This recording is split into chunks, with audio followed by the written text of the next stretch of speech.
નમસ્કાર, મંતવ્ય ન્યૂઝમાં આપનું સ્વાગત છે। સૌરાષ્ટ્ર સુરત સાથે હું છું હિનલ। સમાચારોની શરૂઆત કરીએ। ગીર સોમનાથમાં 2003 થી શરૂ થયેલી ચિંતન શિબિરની જ્વલંત સફળતાને પગલે ગુજરાત મોડેલ સ્ટેટ બન્યું છે। ભગવાન સોમનાથના સાનિધ્યે રાજ્ય સરકારની 11મી ચિંતન શિબિરનું સમાપન થયું છે, ત્યારે શિબિરાર્થીઓને મુખ્યમંત્રીશ્રીના પ્રેરણાદાયી માર્ગદર્શન પણ આપવામાં આવ્યું હતું।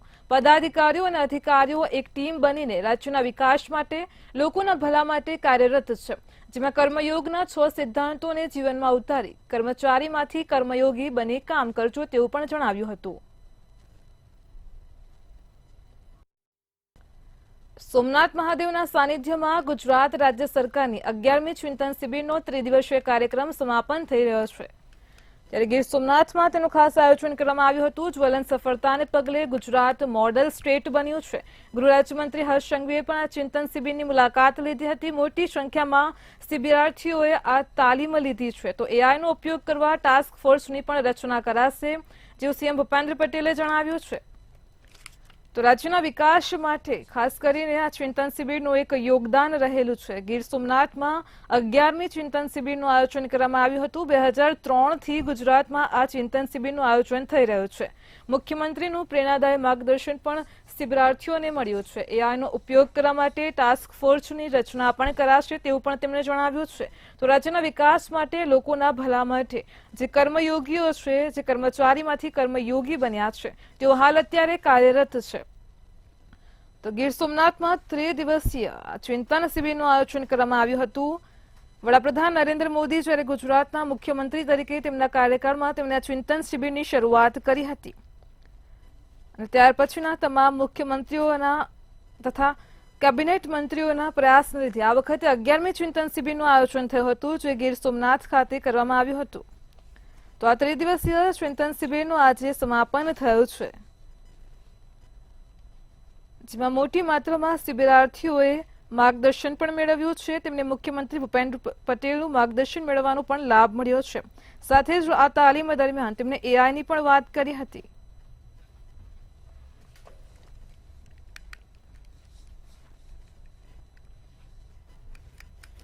સોમનાથ મહાદેવના સાનિધ્યમાં ગુજરાત રાજ્ય સરકારની 11મી ચિંતન શિબિરનો ત્રિદિવસીય કાર્યક્રમ સમાપન થયો છે। સોમનાથ મંદિરમાં યથાયોગ્ય અભિવાદન, દર્શન, જલાભિષેક અને પ્રસાદની વ્યવસ્થા કરવામાં આવી હતી। આ ઉપરાંત ચિંતન શિબિરના સમયને અનુરૂપ મહાનુભાવો માટે શ્રી સોમેશ્વર પૂજા માટેના વિશેષ સ્લોટ ગોઠવીને શાસ્ત્રોક્ત વિધિ વિધાન સાથે ઉત્તમ પૂજા પણ કરવામાં આવી હતી।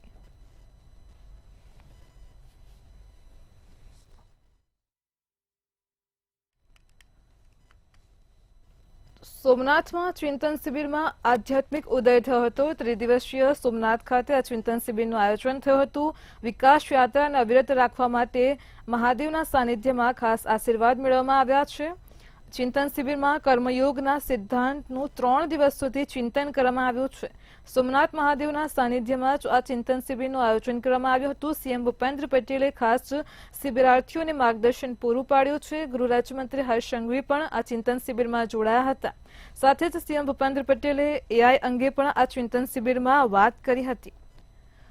તો આ વખતે 11મું ચિંતન શિબિર ગીર સોમનાથ ખાતે યોજવામાં આવ્યું હતું। વડાપ્રધાન નરેન્દ્ર મોદીએ જ્યારે તેઓ ગુજરાતના મુખ્યમંત્રીના કાર્યકાળમાં હતા ત્યારથી આ ચિંતન શિબિરની શરૂઆત કરી હતી। ત્યાર પછીના મુખ્યમંત્રીઓ અને કેબિનેટ મંત્રીઓ તથા રાજ્ય સરકારના અધિકારીઓના સફળ પ્રયાસથી આ વખતે 11મી ચિંતન શિબિરનું ગીર સોમનાથ ખાતે આયોજન કરવામાં આવ્યું હતું, જેમાં મોટી સંખ્યામાં શિબિરાર્થીઓ જોડાયા હતા, અને તેમને આ શિબિરમાંથી સીએમ ભૂપેન્દ્ર પટેલના માર્ગદર્શન પણ મેળવ્યું છે। ચિંતન શિબિરમાં કર્મયોગના સિદ્ધાંતનું માર્ગદર્શન આપવામાં આવ્યું હતું।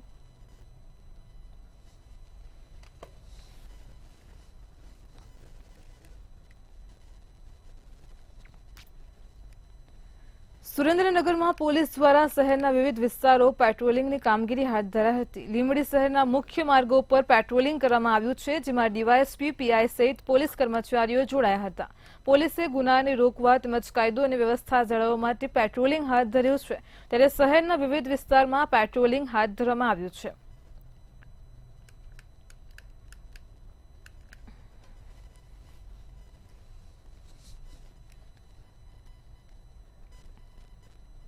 રાજકોટ જિલ્લાના ધોરાજીના ખેડૂતોને પડ્યા પર પાટો જેવી સ્થિતિ સર્જાય છે। એક તરફ કપાસના ઉભા પાકમાં રોગ તો બીજી તરફ ખેડૂતોને નથી મળી રહ્યા કપાસના પૂરતા ભાવ। ત્યારે શું છે ખેડૂતોના હાલ, જાણીએ આ વિશેષ અહેવાલમાં। રાજકોટના ધોરાજીના પંથકના ખેડૂતોની સ્થિતિ કફોડી। ખેડૂતોની સારા ભાવની આશા પર ફરી વળ્યું માવઠું। ખેતરનો પાક ભારે વરસાદને કારણે વાવેતર ધોવાયો। બીજી તરફ ખેતરોમાં કપાસના ઉભા પાકમાં રોગ। બજારમાં કપાસ અપૂરતા ભાવથી ખેડૂતોમાં અસંતોષ। ધોરાજી પંથકના ખેડૂતોની એક સાંધે ત્યારે 13 તૂટે તેવી સ્થિતિ છે। ખેડૂતોએ સારા ભાવની આશાએ કપાસનું વાવેતર કર્યું હતું, પરંતુ બાદમાં સતત ભારે વરસાદને કારણે વાવેતર ધોવાઈ ગયું। આમ ખેડૂતોએ 3 વખત વાવેતર કર્યું। જ્યારે કપાસમાં ફાલ બેઠો ત્યારે માવઠું થયું અને એને કારણે ફાલ ખરી ગયો અને ખેડૂતોની મહેનત પર પાણી થયું। આ વખતે અતિથી વરસાદ પડ્યો અને ખેડૂતે કપાસનું વાવેતર કર્યું। ધોરાજી પંથકની અંદર 30 થી 40% ખેડૂતનું વાવેતર કપાસનું છે। અતિશય વરસાદ પડ્યો એટલે કપાસનો અત્યારે રોગ એટલો છે, જીવાય તેટલી છે, ચૂસ્યા છે। કપાસનું ઉત્પાદન માંડ 10 થી 12 મણ એક ખેડૂતને આવશે અને કપાસની અંદર માર્કેટિંગ યાર્ડમાં વેચવા જાય છે। કપાસ અત્યારે ઉતરે છે 2-4 મણની વીણી, તો 1200 થી 1300 રૂપિયા ખાલી ભાવ આવે છે। અને આ અતિવૃષ્ટિના કારણે કપાસમાં કાંઈ વહેરું નથી અને કપાસ 7 થી 8 મણના ઉતારા એ બસ વીકે। જો આ કપાસના 2000 એ ભાવ હોય તો જ પોહાય એવું છે અને અત્યારે અમને ભાવ કરતા નથી। ખેડૂતોનું કહેવું છે કે લોકડાઉન બાદ ખેડૂતોની હાલત સતત કફોડી બની ચૂકી છે। લોકડાઉન બાદ ખેડૂતો એક બાદ એક આકાશી આફતનો સામનો કરી રહ્યા છે। આર્થિક નુકસાન વેઠી રહ્યા છે। દેવાના ડુંગર તળે દબાઈ રહ્યા છે। શેરું પાક કરવા પણ પૈસા હોય તો શેરું પાક વાવીને એટલે ખેડૂતને વેચવો જ પડે 1300 રૂપિયામાં। એટલે કપાની ઓછામાં ઓછી 2000 રૂપિયા તેને બજાર હોવી જોઈએ તો ખેડૂત જીવી શકે, નકર ખેડૂતને મરવાનો વારો। એક તરફ આકાશી આફતોનો વાર ને બીજી તરફ કપાસના પૂરતા ભાવ નથી મળી રહ્યા। ખેડૂતો હાલ કપાસ લઈને માર્કેટિંગ યાર્ડ ખાતે વેચવા આવ્યા, ત્યારે કપાસના પૂરતા ભાવ મળતા નથી। ગત વર્ષની સરખામણીએ આ વર્ષે ખાતર, બિયારણ, જંતુનાશક દવા સહિત ખેતી ખર્ચ વધ્યો અને ભાવ ઓછા મળી રહ્યા છે। શું કહેશો કપાસ બાબત? કપાસની અંદર હવે અત્યારે તમને ખબર છે પોષણ ભાવ મળતા નથી। અત્યારે કપાસના ભાવ 2000 રૂપિયા હોવા જોઈએ તો જ ખેડૂતનું આ પૂરું પડે, નહીતર તમે સમજી લો કે આ 3 વખત આ અતિવૃષ્ટિના હિસાબે 3 વાર ફાલ લઈ ગયા અને કોઈ ખરી ગયા। આપણે 1400, 1450 એવી બજાર આવે। કેટલા મળવા જોઈએ? 1000-2000 રૂપિયા મળે તો ખેડૂતને કંઈક સારું છે। ખર્ચો કેવો કર્યો હોય? અરે ખર્ચાની વાત છે, વીઘા દીઠ કેટલો ખર્ચો કર્યો વાવેતરમાં? વીઘે ખર્ચો તો સારો છે। વિમલ સોંદરવા, મંતવ્ય ન્યૂઝ, ધોરાજી। રાજકોટમાં જેતપુર પીઠડિયા ટોલ પ્લાઝાના નિયમ અનુસાર સ્થાનિક વાહન ધારકો પાસે ₹10 માંથી 25 કરાતા વિરોધ કરવામાં આવ્યો હતો। 25 રૂપિયા ભાવ વસૂલતા જ વિરોધ નોંધાવવામાં આવ્યો છે। તેમજ જેતપુર ડાઇંગ એન્ડ પ્રિન્ટિંગ તેમજ ચેમ્બર ઓફ કોમર્સના અગ્રણીઓએ ટોલ પ્લાઝાના મેનેજરને આવેદનપત્ર આપ્યું હતું। તેમજ 25 રૂપિયા સ્થાનિક વાહન ધારકો પાસેથી વસૂલતા જ બંધ કરવાની માંગ કરવામાં આવી છે।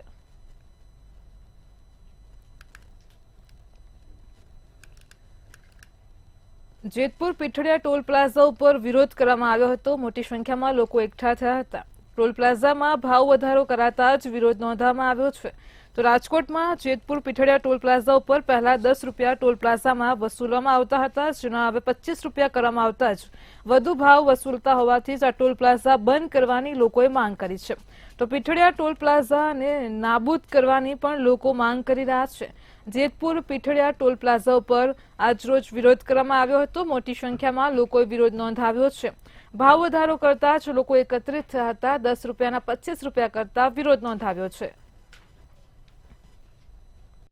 આ લોકોએ ભાવ વધારો કરી દીધો છે। જે 10 રૂપિયા લોકલના ચાર્જ હતો એના સીધા 25 રૂપિયા અત્યારે લોકોને કપાવવા માંડ્યા છે। ત્યારે અમારી પાસે ખૂબ ગામમાંથી ફરિયાદો છે અને આનો ઉકળાટ ગામમાં ખૂબ છે। ત્યારે આજે અમે આ લોકોને રજૂઆત કરી છે અને એવી રીતે નહીં કે ઉપર અમે મોકલી દઈને કરશું ને જોશું ને એમ નહીં. અમારે 24 કલાકની અંદરનો નિર્ણય જોઈશે, અને નહીતર પછી જો 24 કલાકમાં જવાબ નહીં આપે તો અમારા ગામની સાથે આનું આંદોલન કરવું પડે તો કરશું. ટોલ નાકા જે અધિકારીઓ છે એમની સાથે પ્રાથમિક વાતચીત કરી આ ટોલ વહેલી તકે જે 10,25,000 કર્યા છે એ નાબૂદ થાય, અને જે એરિયા વધારવામાં આવ્યા છે એ એરિયાના અનુસંધાનમાં જે પહેલા 20 કિલોમીટરનો એરિયા હતો એ અનુસંધાનમાં જ અને 10 રૂપિયાનો ટોલ રજૂ થાય એવી રજૂઆત કરી છે.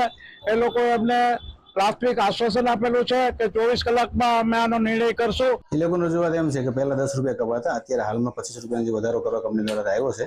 એમની રજૂઆતને લાગણી અને માંગણી હતી. અમે એની લાગણી અને માંગણી આગળ કંપનીમાં ફોરવર્ડ કરશું. ખાસ કે 6 લેનની અત્યારે કામગીરી ચાલી રહી છે, તેમ છતાં પણ લોકલ ટોલ ટેક્સમાં વધારો કરવો કંપની દ્વારા કેટલો યોગ્ય? એ જે કંપનીનો નિયમ હોય એમાં આપણે ઓથોરિટી ન હોય કે તે કંપની નિયમનો ફોલો કરતી હોય. એટલે આજે આ લોકોની રજૂઆત છે, આમનું કોઈ નિરાકરણ લઈ આવવા માટે કયા પ્રકારના પ્રયાસો? હવે આપણે આ જે લેટર આપી ગયા છે આજે આપણે આગળ કંપનીમાં ફોરવર્ડ કરશું. 24 કલાકની અંદર જે રિપોર્ટ આવે. જામનગર જિલ્લાના દરિયાકાંઠા ઉપર સુરક્ષા વ્યવસ્થાને ધ્યાનમાં રાખીને પોલીસ તંત્ર દ્વારા 2 દિવસ માટેની દરિયાઈ સુરક્ષા કવાયત યોજાઈ હતી. શહેરના ગ્રામ્ય વિભાગના ડીવાયએસપીની રાહબરી હેઠળ 100 થી વધારે પોલીસ કર્મચારીઓ આ કવાયતમાં જોડાયા હતા. જિલ્લાના તમામ 7 બંદરો પર સઘન ચેકિંગ કરવામાં આવ્યું હતું. જોકે ચેકિંગ દરમિયાન કશું વાંધાજનક મળ્યું નથી.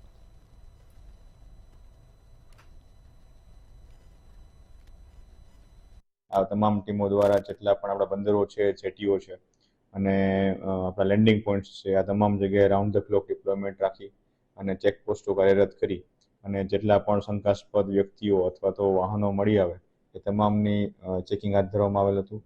અને આ તમામ એક્સરસાઇઝ સી વિજિલના અંડરમાં આવરી લેવામાં આવેલી હતી. એટલે કે કોઈ પણ આતંકવાદી હુમલો થાય ત્યારે કેવી રીતે રિસ્પોન્સ આપવો, આ તમામ બાબતની મોક ડ્રીલ અને જે ચેકિંગ છે એ હાથ ધરવામાં આવેલ હતું. સુરેન્દ્રનગરના સાયલામાં બેફામ ખનીજ ચોરી ઝડપાઈ છે. સાયલામાં ગેરકાયદેસર ખનીજ ચોરી કરતા 5 ડમ્પર ઝડપાયા હતા.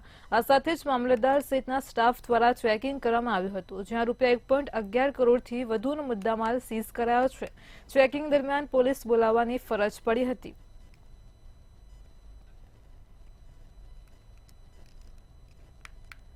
સુરેન્દ્રનગરના સાયલામાં બેફામ ખનીજ ચોરી ઝડપાય છે. ગેરકાયદેસર ખનીજ ચોરી કરતા 5 ડમ્પર ઝડપાયા છે. મામલતદાર સહિતના સ્ટાફ દ્વારા ચેકિંગ કરાયું હતું. ₹1.11 કરોડથી વધુનો મુદ્દામાલ પણ સીઝ કરવામાં આવ્યો છે. તો આ ચેકિંગ દરમિયાન પોલીસ બોલાવવાની પણ ફરજ પડી હતી. સુરેન્દ્રનગરના સાયલામાંથી ખનીજ ચોરી કરતા 5 ડમ્પર ઝડપાયા છે. મામલતદાર સહિતના સ્ટાફ દ્વારા ચેકિંગ કરાયું હતું. ₹1.11 કરોડથી વધુનો મુદ્દામાલ જપ્ત કરાયો છે. ચેકિંગ દરમિયાન પોલીસ બોલાવવાની ફરજ પડી હતી. સાયલામાં ખનીજ ચોરી બેફામ થઈ રહી છે.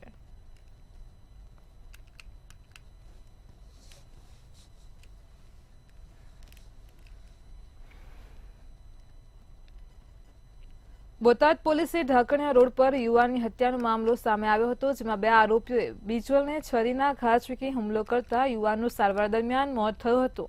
આ હત્યાને લઈને પોલીસે ગણતરીના જ કલાકોમાં 2 આરોપીઓને ઝડપી પાડ્યા છે. તો બોટાદથી હત્યાની ઘટના પ્રકાશમાં આવી હતી. પોલીસે ગણતરીના જ કલાકોમાં 2 આરોપીઓની અટકાયત કરી છે. છરીના ઘા ઝીંકી યુવકની હત્યા કરવામાં આવી હતી. પોલીસે ગણતરીના જ કલાકોમાં 2 આરોપીઓને ઝડપી પાડ્યા છે. તો બીજલને હત્યા કરવામાં આવી હતી. બીજલને છરીના ઘા મારવામાં આવ્યા હતા. બોટાદમાં ઢાકણિયા રોડ ઉપર આ ઘટના બની હતી. બોટાદ પોલીસે ગણતરીના જ કલાકોમાં હત્યારાઓને ઝડપી પાડ્યા છે.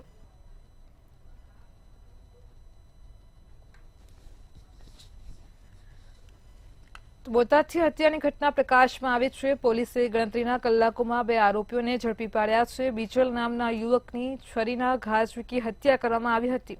ઢાકણિયા રોડ ઉપર યુવાનની હત્યાનો મામલો પ્રકાશમાં આવ્યો હતો. પરિવારજનો દ્વારા પણ પોલીસ ફરિયાદ નોંધવામાં આવી હતી. પોલીસે ગણતરીના જ કલાકોમાં 2 આરોપીઓને ઝડપી પાડ્યા છે અને જેલ હવાલે કર્યા છે. બોટાદથી હત્યાની ઘટના પ્રકાશમાં આવી હતી. ઢાકણિયા રોડ ઉપર હત્યા કરવામાં આવી હતી. જે બોટાદ ટાઉન પોલીસ સ્ટેશન ખાતે BNSની કલમ 103(1) મુજબનો ગુનો જાહેર થયેલ હતો. તે ગુનામાં જે આરોપી છે રોહિતભાઈ ભરતભાઈ ભોજૈયા તથા શ્યામભાઈ ગોરધનભાઈ ભોજૈયા, આ બંને આરોપીઓને બોટાદ ટાઉન પોલીસ સ્ટેશન દ્વારા તપાસમાં હતા. તે દરમિયાન બોટાદ ટાઉન પોલીસ સ્ટેશન વિસ્તારમાંથી ઝડપી પાડવામાં આવેલ છે તથા આગળની કાર્યવાહી છે તે બોટાદ ટાઉન પોલીસ સ્ટેશન દ્વારા કરવામાં આવે છે.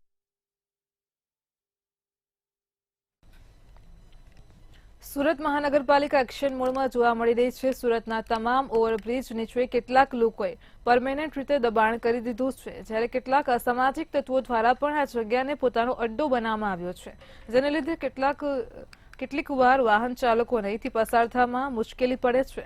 ત્યારે દબાણો દૂર કરવા પાલિકાના સ્ટેન્ડિંગ કમિટી ચેરમેન દ્વારા ઉચ્ચ અધિકારીઓને તાકીદ કરવામાં આવી છે. ઓવરબ્રિજ નીચેની જગ્યા કોમર્શિયલ ઉદ્દેશ્ય માટે ભાડા પેટેથી આપવા તાકીદ કરી છે. દબાણ દૂર થતા વાહન ચાલકોને રાહત ને પાલિકાને આવક મળશે તેવું આયોજન પણ કરવામાં આવ્યું છે.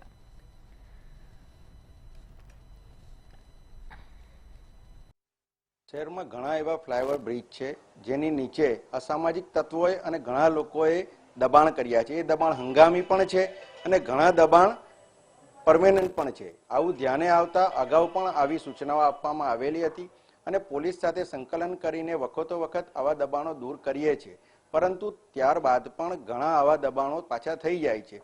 એને કારણે આજે એવી સૂચના આપી છે કે પોલીસ સાથે સંકલન કરીને આવા દબાણોને કાયમી દૂર કરવામાં આવે અને આ જગ્યાએ કોઈ વ્યાપારિક ઉપયોગ થઈ શકે તે માટેનું આયોજન હાથ ધરવામાં આવે, જેથી કરીને ભવિષ્યમાં આવા કોઈ પણ દબાણો પેદા જ નહીં થાય. સુરતના હીરા વેપારી જોડે 6 કરોડની છેતરપિંડી થયાનો મામલો પ્રકાશમાં આવ્યો છે. મૈદરપુરાની ડીવાય જ્વેલર્સના માલિકો જોડે છેતરપિંડીની ઘટના બની છે. સીવીડી અને રિયલ ડાયમંડની ખરીદી કરી વેપારીઓ હાથ ઊંચા કર્યા હતા, જેને લઈને 11 લોકો વિરુદ્ધ સુરત ક્રાઇમ બ્રાન્ચમાં ફરિયાદ નોંધાઈ હતી. ગીર સોમનાથ, ભાવનગર, ઇન્દોર અને સુરત મળીને 11 લોકો વિરુદ્ધ ગુનો પણ નોંધાયો છે. ફરિયાદના આધારે ક્રાઇમ બ્રાન્ચ દ્વારા નિલેશ શાહ અને પાંચા સિંઘાની ધરપકડ કરી છે. અનેક ફરાર અન્ય 9 આરોપીઓની ધરપકડ કરવા પોલીસે તજવીજ હાથ ધરી છે. તો સુરતથી છેતરપિંડીનો મામલો પ્રકાશમાં આવ્યો છે. હીરાના વેપારી સાથે 6 કરોડની છેતરપિંડીની ઘટના સામે આવી છે. સીવીડી તેમજ રિયલ ડાયમંડ ખરીદી પેમેન્ટ ન કરતા ગીર સોમનાથ, ભાવનગર, ઇન્દોર અને સુરતના હીરા દલાલ વેપારીઓ સામે ફરિયાદ નોંધાઈ છે. ધનેશભાઈએ અલગ અલગ વેપારીઓને કુલ 6 કરોડ 8 લાખના હીરા વેચાણ અર્થે આપેલા હતા અને ત્યારબાદ તેમણે પોતે નાણાંની માંગણી કરતા વેપારીઓ પોતે સમય પસાર કરતા હતા અને પછી એમને કીધું કે હવે અમારી થઈ શકે એવું નથી. જે અનુસંધાને ફરિયાદ મળતા ડીસીબી પોલીસ સ્ટેશનમાં આઈપીસી કલમ 409, 120B વગેરે મુજબ ગુનો નોંધી અને ફરિયાદની તપાસ ચાલુ કરેલ છે. આ તપાસ અનુસંધાને ફરિયાદમાં જણાવ્યા મુજબના આરોપી નિલેશ શાહ અને પાંજાભાઈ સિંગણનાઓની ધરપકડ કરવામાં આવેલ છે. તેઓને ધરપકડ કરી તેઓની પૂછપરછ કરતા આ બાબતે પોતે હીરા મેળવેલા હોવાનું જણાવેલ છે અને તે અનુસંધાને આગળની તપાસ ચાલુ છે. મોરબીના હળવદમાં શક્તિનગર પાસે ગમખ્વાર અકસ્માત સર્જાયો હતો. અકસ્માતમાં લક્ઝરી બસે બાઇક ચાલકને અડફેટે લીધો હતો. બાઇક પર સવાર 3 લોકોને ગંભીર ઇજા પહોંચી હતી. ત્રણેયને સારવાર અર્થે હોસ્પિટલ ખસેડવામાં આવ્યા હતા. સમગ્ર ઘટના બાદ લોકોમાં ભારે આક્રોશ ફાટી નીકળ્યો છે. બસમાં તોડફોડ પણ કરી છે, જે બાદ હળવદ પોલીસે સ્થળ પર પહોંચી વધુ તપાસ હાથ ધરી હતી.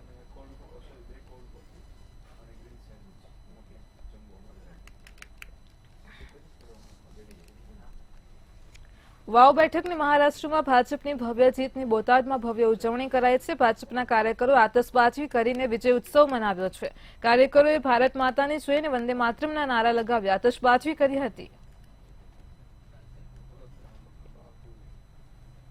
આજનો કાર્યક્રમ સમગ્ર દેશ માટે આજે જ્યારે ઐતિહાસિક દિવસ છે, જ્યારે મહારાષ્ટ્રની અંદર ફરી એકવાર ભારતીય જનતા પાર્ટી અને મહાયુતિની સરકાર જ્યારે ખૂબ જંગી બહુમતીથી ન ભૂતો ન ભવિષ્યથી આજે જ્યારે ફરીવાર બની રહી છે, ત્યારે અને સાથોસાથ ગુજરાતની પણ વાવની પેટા ચૂંટણી જ્યારે ભારતીય જનતા પાર્ટીએ કોંગ્રેસ પાસેથી આંચકી લીધી છે, ત્યારે સૌ બોટાદ જિલ્લાના ભારતીય જનતા પાર્ટીના કાર્યકરો આજે એને ઉત્સાહ અને ઉમંગ સાથે વધાવી રહ્યા છે અને ફટાકડા ફોડી અને મીઠાઈ ખવડાવી અને આજે જ્યારે જશ્ન મનાવી રહ્યા છે, ત્યારે ખૂબ અનેરો ઉત્સાહ અને આનંદ છે. મહારાષ્ટ્રમાં મહાયુતિનો ભવ્ય વિજય અને ભાવ બેઠકમાં પણ ભાજપનો વિજય થતા દેશભરમાં ભાજપ દ્વારા જશ્નનો માહોલ જોવા મળ્યો છે.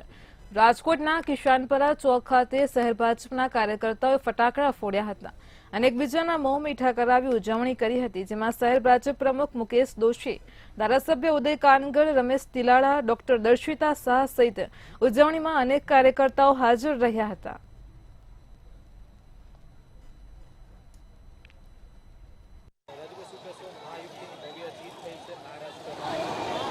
દેવેન્દ્ર ફડણવીસ પોતાને અભિમન્યુ આ પ્રધાન નરેન્દ્રભાઈ મોદી વિશ્વના સર્વાધિક નેતા છે.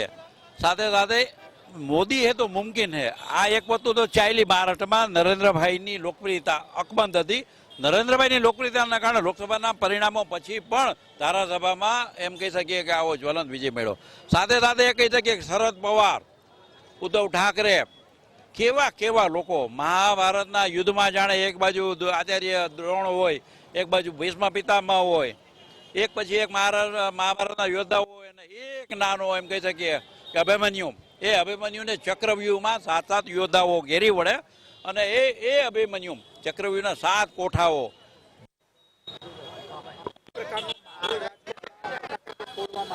ભારત દેશના યશસ્વી વડાપ્રધાન અને ગુજરાતના પનોતા પુત્ર આદરણીય નરેન્દ્રભાઈ મોદીને ખૂબ ખૂબ અભિનંદન આપું છું. 10 વર્ષના સુશાસનની અંદર ફરી એક વખત નરેન્દ્રભાઈમાં લોકોએ વિશ્વાસ મૂક્યો છે. ખાસ કરીને બહુ ચર્ચિત મહારાષ્ટ્રની ચૂંટણીની અંદર જે રીતે ભારતીય જનતા પાર્ટીનો ભવ્ય વિજય થયો છે, લગભગ 288 સીટથી ટોટલ બેઠકમાં 132માં અત્યાર સુધીમાં ભારતીય જનતા પાર્ટીનો વિજય થયો છે. સાથે સાથે એનડીએના ઘટક પક્ષોનો પણ, તે પછી શિંદેની અમારી સાથી પક્ષ હોય કે પછી અમારો કોઈ પણ અમારી સાથે જોડાયેલો પક્ષ હોય, એમનો ભવ્ય વિજય થયો છે. એ વિજયનો વધામણા માટે અને ખાસ કરીને ગુજરાતની વાવ બેઠક ઉપર અમારા સ્વરૂપજી ઠાકોરનો પણ ભવ્ય વિજય થયો છે. એમના માટે ગુજરાતના મુખ્યમંત્રી આદરણીય ભૂપેન્દ્રભાઈ પટેલને પણ ખૂબ ખૂબ અભિનંદન આપું છું. ખાસ કરીને ઉત્તર પ્રદેશની અંદર પણ પેટા ચૂંટણીમાં પણ ભારતીય જનતા પાર્ટીનો દેખાવ ખૂબ સારો રહ્યો છે. રાજસ્થાનની અંદર સૌરાષ્ટ્ર સુરતમાં હાલ આટલું જ. હવે નિહાળો સીધો સંવાદ સહયોગી કુંજ સાથે. નમસ્કાર.